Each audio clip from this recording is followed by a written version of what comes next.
ఎన్నిసార్లు చేయాలండి చేసిన ఫోటోలు లేపి మేము కొత్తసారి చూస్తున్నాం. నేను మంత్రి చేసిన 20 ఏళ్ళు ఈ అమ్మ ఇట్లా ఫోన్ చేస్తే లేపుతుంటే రాత్రి 2 గంటలు లేపుతుంటే ఫోన్ నేను మరి ఎమ్మెల్యేల ఫోన్ లేపారండి వీళ్ళు. ఈ అమ్మ దరిద్రం పాడైపోయి మేము పనులేక చేస్తామండి. ఫోన్ ఏమన్నా మజాకు చేస్తామా తమాషాగా చేస్తామా ఏమన్నా? అందరిలా కూడా కాదు కదా. నేను నాకేమైనా స్వార్థం కోసం నాకు ఆ పైరు చేయి ఈ పైరు చేయి నాకు అదని చెప్తాం కాదు కదా. ప్రజల కోసం ఫోన్ చేస్తాను నేను. ఇక మాలాంటి వాళ్ళకు కూడా రెస్పాన్స్ లేకపోతే ఎందుకండి ఇంకా ఈ రాజకీయం పాడైపోయింది, దళిత రాజకీయం. నా నిర్ణయం వేరే ఉండే. నా నిర్ణయానికి ఇలా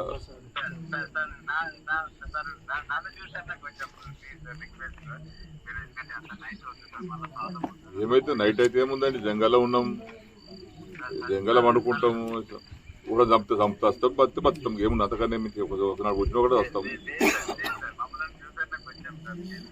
ఒకనాడు పోయేది ఒకటి పోతాం. ఇంకేమున్నది ఎప్పుడో పోయేది.